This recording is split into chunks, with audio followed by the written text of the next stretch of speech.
Welcome to another episode of the FuelHer Energy Podcast, where we share the inspiring stories of women in energy and the wider business world. I'm your host, Jimmy C. McCallum, and if you're now coming across me, being introduced to me rather, I want to encourage you to follow me on all of my social platforms at jamicia.gy or Jamicia McCallum. This podcast, this production would not be possible without the support of friends and the business community who believe in women and investing in women.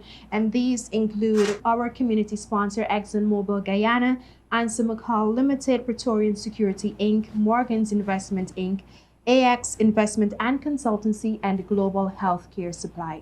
Now, I know you might be wondering how you can contribute to this platform. It's really simple. Subscribe to our YouTube channel, like, comment, give us your key takeaways. We want to know what inspired you, what it is that, really resonated with you from these conversations. If you're listening on your preferred podcast streaming platform, feel free to download the episodes as well. And as always, do not keep the content and the nuggets and the knowledge to yourself. Share it. Share it to your various platforms. Now, who is in this seat this week?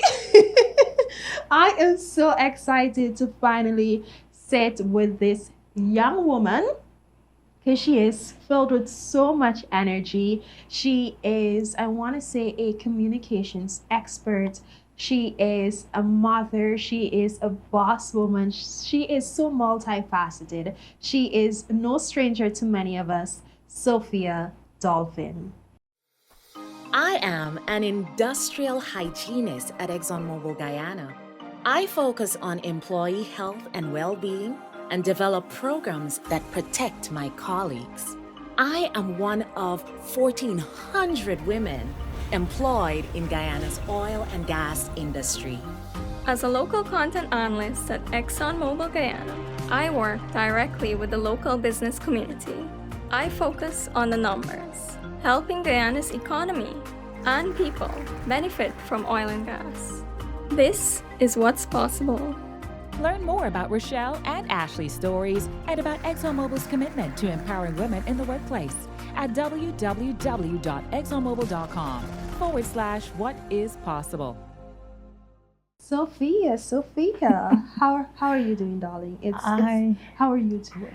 I am great. I am so happy to be here.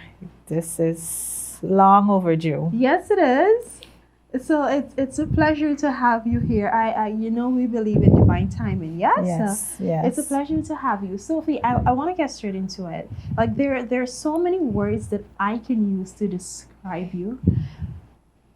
Resilient is one of them. But if you were to choose a word to describe Sophia Dolphin, what would it be? I will definitely say relentless, faithful, spiritual. Those are the things that have kept me over the years. Knowing where I came from to where I am today, those are the characters that I say I was blessed with. Because I do believe that it's something that it has to be inside of you and you have to feed into it for you to really explode in this path that you want to go on.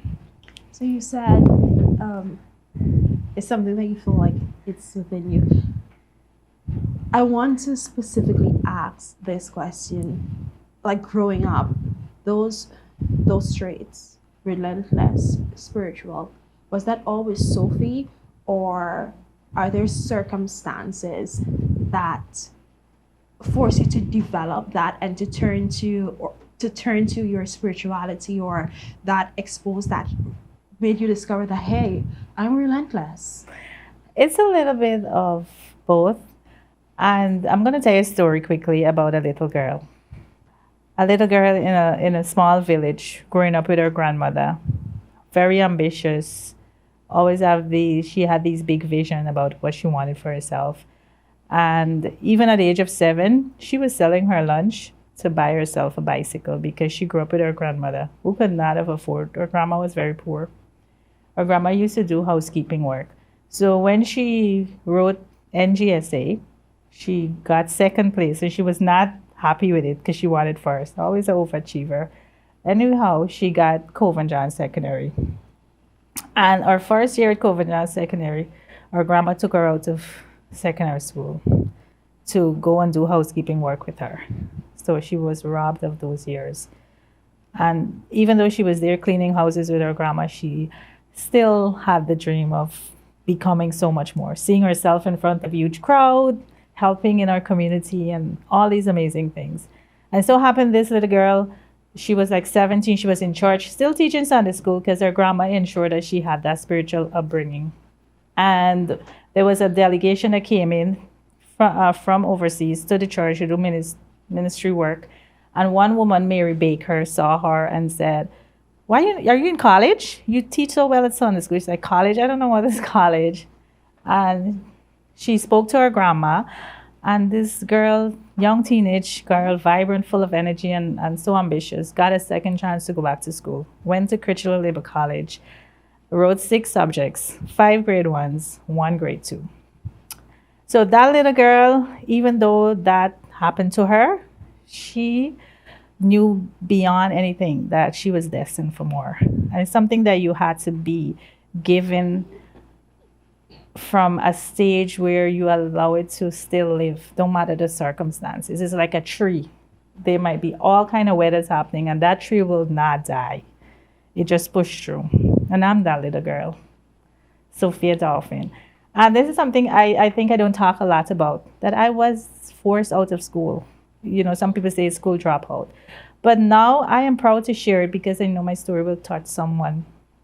But at first, when I was in the public eye, I felt ashamed because I was not, I think I was not at that place yet because there was so much of stigma, with school dropout. You think you're not good enough and all of that. So, yeah, I am happy to be here. Look where I'm at today. Look at where you're at today. As I introduce you, you really are a boss woman. You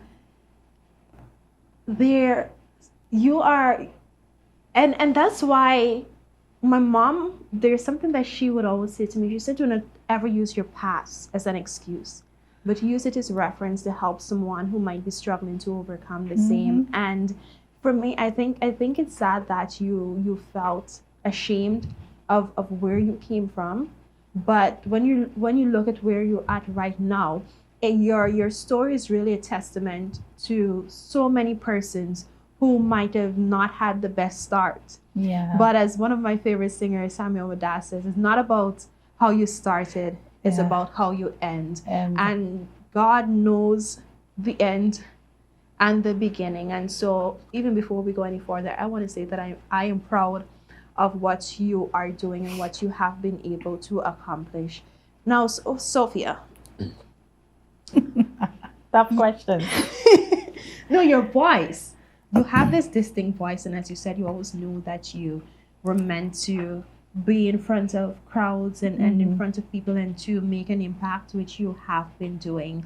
And so many persons came to learn about Sophia at your time at Gizmos. Yes. On the radio. Tell us, how did that happen? So I started off at Gizmos after doing my CXC and doing some other programs. I never gave up in education. I do believe up to now that with God on your side and continue to pursue growth and having that mindset for more, it is something that will get you to places you never dream about. So here I was working at this top retail store. I came in as a sales rep, and when you're the new person, you're being picked on and a lot of things are being shoved in your face.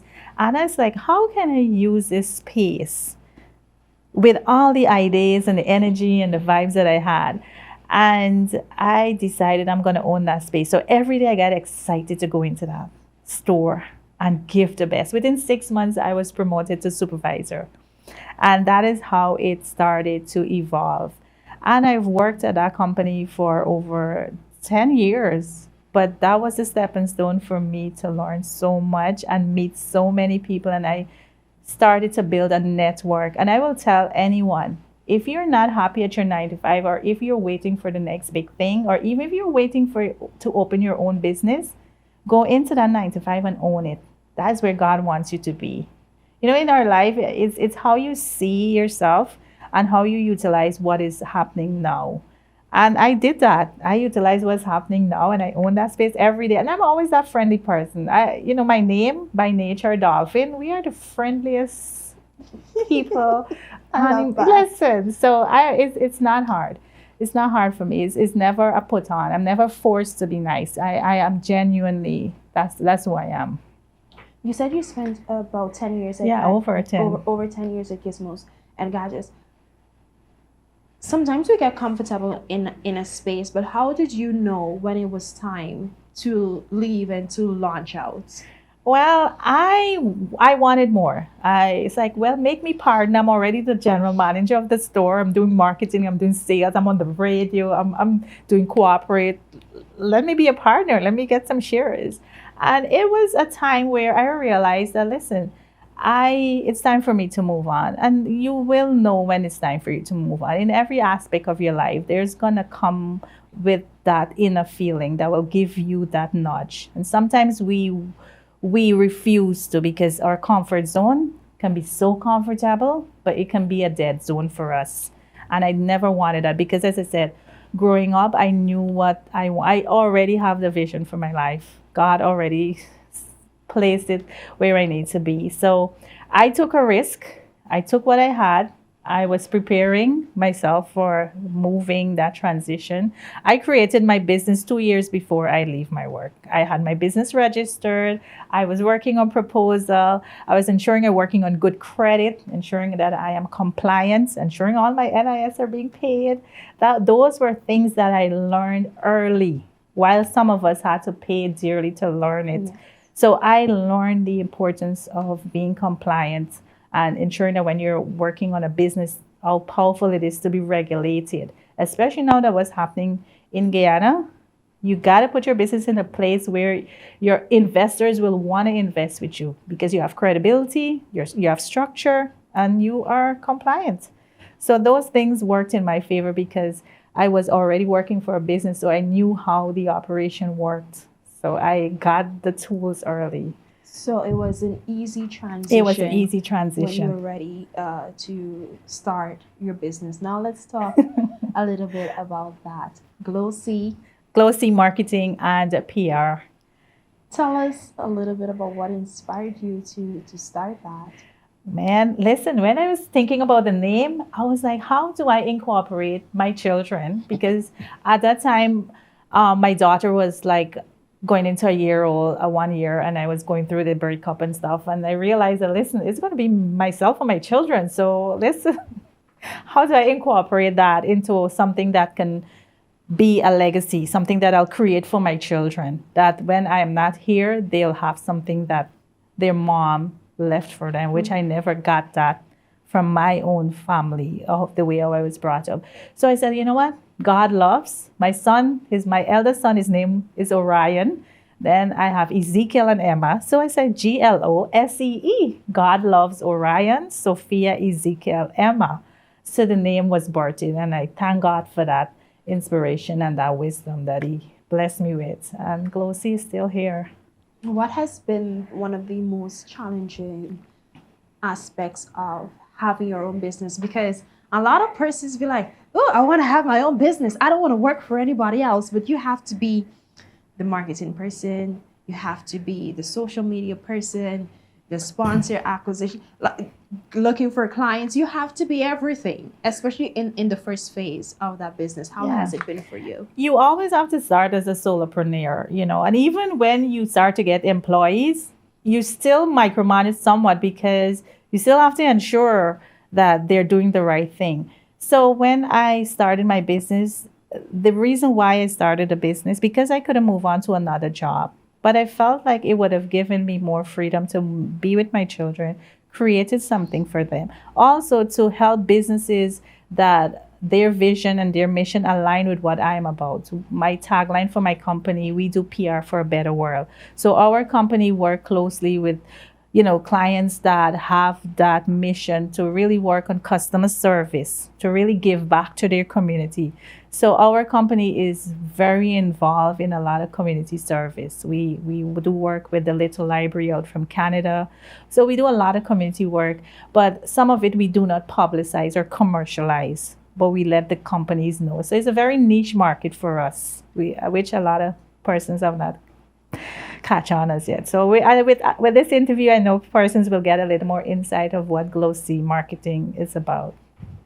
You spoke about one Glo-See, the name itself being inspired by your children, and you also spoke of the fact that you believe that having your own business would give you time to spend more time with your children. Let's talk a little bit about motherhood. A single mom to 3. Let's talk about that journey, Sophie, and community, and how you have been able to manage, because I know it's not all sunshine and rainbows. Let's talk a little bit about that. I think I'm on the path of writing a book, because a lot of times when we're in meetings, we be thinking about our children. And sometimes there'll be certain things that be said there with the client. Is like, remember, I have had experience where I literally forgot to pick up my children from school. They're waiting 30 minutes for me. And I've had situations where my children are in the car with me, going to a meeting, or they're waiting. And I know some persons are quick to say certain things about mothers who have to juggle it. But I will say this, that if you are in a state or in a space where you have to do that, give yourself grace. And I had to come to that. Because I struggle a lot with mom guilt. I feel like I'm not there enough for my children. But I have to constantly remind myself that look how far God have brought you. You took responsibility. You took the responsibility to take care of these 3 children. You could have continued living your life, send them to their grandparents or leave them somewhere, but you took responsibility. And I have to constantly assure myself of that, and not to pass the blame to no one else, because they're my children. And if I had to do it over again, I would have done it the same way, knowing that my children are the results of it. So whether there's a taboo on single mom, or whether you are a full-time mom you have your partner, it's not much difference. It means I might have a little extra workload, because you might have support of your husband and your grandparents, which I have to outsource those kind of support, because my grandmother is not here. If she was alive, she would have definitely chipped in and helped. But I have to pay for the support. And sometimes it don't always be like how you will get it from, But over the years, I do have a few friends, if something should happen, I can call on them. So I'm grateful that I'm able to balance all of that. You noted something that's important, that there is a taboo on single moms. There is. But the reality is that you didn't ask to be a single mom. Circumstances. Your being a single mom is as a result of some unfortunate stuff, which you have spoken about a lot. Let's openly. Let's talk a little bit about that, because I know too that there are women who are currently in the position that you were in, afraid to leave. Some choose to stay for the kids, but you left, and your kids are doing fine. Your son is a solopreneur, if we can call Orion that. Yeah. And you've been doing amazing. So let's talk about that, Sophie. Absolutely. Listen, it took me almost 10 years for me to come out of my abusive relationship.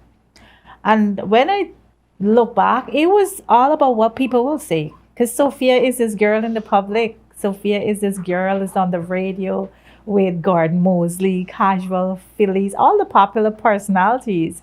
So my name is out there. How would people look at me if I go out and say I'm being abused? But when I give birth to my daughter, things change. I always wanted the family. I believed in the nuclear family.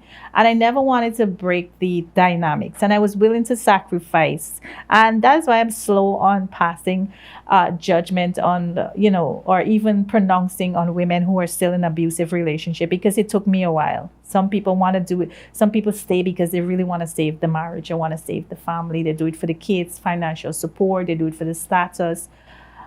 But after realizing that if I continue, my children would have been without a mom. And I made the bold step, which was really messy because dealing with the courts and have to juggle with my children and after asking, I have to answer questions. And there are times when my children did see me cry. And I know the textbooks will tell you, don't let your children see you cry. They've seen me cry. And they know why I was crying. And even to now, they ensure that I don't cry because, they know we've been through this together. They know what it was like when we were almost. There was this one time when we were almost on the street. The landlord's like, you got to go. You're not paying your rent. Because I moved away from all the luxury and all that. And I took my kids. And I got one call. I was like, God, you can't do this. Where are my kids and I going to go? I got one call. Sophia, we have a job for you. And I was excited. It's like, okay, and what about the deposit? Yeah, it's ready. And that was how I was able to do that. So I've been to near, out on the streets. I've been to my lowest point in my life. And that's why my business, when I tell them the meaning of it, God, it was scary at first because, people think religion, but for me, God is a lifestyle. It's your heart. It's how you live, how you treat people. So I will say it all the time because I've experienced him and I do experience him every day. And he's the one that gives me this vision and helped me to stay on that particular course. And right now I am in a good place with my children. And when I say good place, not only materially, but I'm ensuring I teach them the spiritual aspect of how to live. When no one is there and you're in that dark room, there is that light that is waiting to help you. So I am a work in progress, and my kids, my second is writing exams tomorrow. So I am here, and I will definitely tell moms or anybody who is struggling to live their dream or find themselves, you just got to push through one other day. Just live the fight another day. And if you don't do it now, you'll never do it. That's how I live. Coming down to my last question, Sophie, as I ask all of my guests, we've heard your story and your journey, but my question to you is, what fuels you to keep going? Yeah. As I said, being relentless I think I was always this bouncy baby in my mom's tummy. I am just a social butterfly. I love people. I'm Sophia. If you check the meaning of Sophia, philosophia, it's a Greek word, lover of wisdom. And that's something I pray for every day.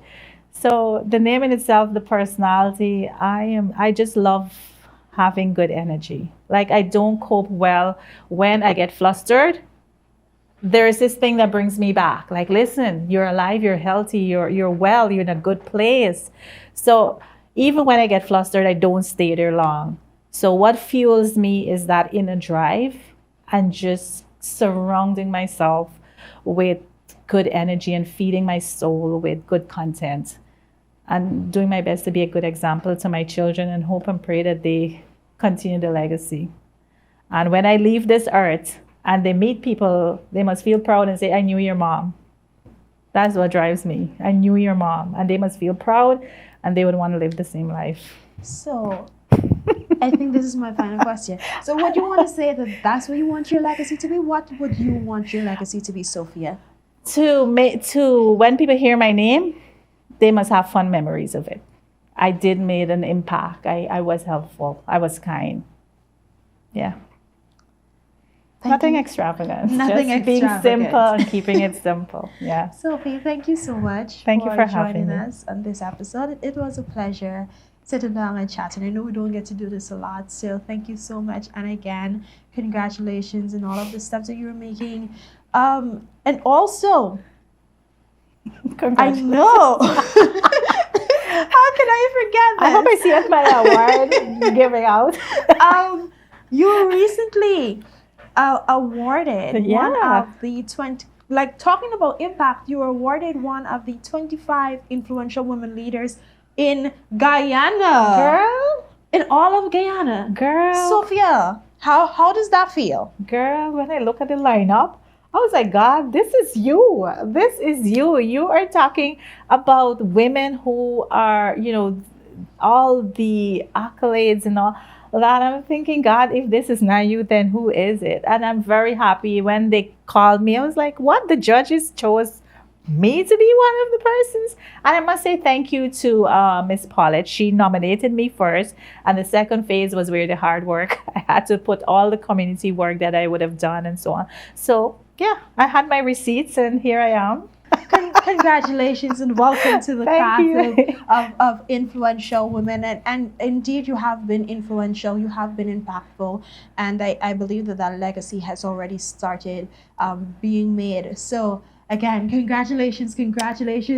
And also congratulations in Glo-See celebrating 5 years this year. Look out for the brunch. So much for you, Sophie. So much is happening for you this year. Let's talk about, I was wrapping up, but girl, you're so much. Let's talk quickly about brunch. About this brunch and what brunch with bosses. And what inspired it and what you're hoping to what you've been able to achieve and what you hope to achieve over the next few years as we're about to wrap up. For real, so my kids inspired me. Having one meal a day with your children is important. I've heard that so many times. So my eldest son said to me one day, he's like, Mom, you're always in meetings with these business people and always having to send emails. Why don't you have a room where you guys can have fun and have meals? And I said, for real, let me do a brunch with bosses. And, he was fussing because he think, I was doing too much. He's like, just have a space and you guys can do all what you got to do. I was like, I took that and I made it what it is today. So brunch with bosses will be happening soon, right after I collect that award. And we were able to help women. And thank God that we worked with these women still up to now. We were able to get investors last year in the room. First ever, and I'm going to say this with so much confidence, that we had investors that took out their checkbook at the event and wrote checks to these women. And we're still working with these women to continue to grow their business. So we're going to see what it unveils this year. And it's going to come with a little bit of twist this year. So we're going to keep you guys posted. Sophia, for real this time, congratulations. I wish you all the best as you continue to grow and glow with everything that you stretch forth your hands and feet to do. I wish you all the best. Thank you for joining us. Thank you. Thank you for having me. You heard it there from our social butterfly, multifaceted Sophia Dolphin, a relentless individual as she described herself. I hope and I pray that there's something that you took away from this conversation. And if you did, share it in the comment section and also repost this episode to your social platforms. I'm Jamisi McCowan saying thank you so much for joining us in this episode of the FuelHer Energy Podcast. See you next time. Take care.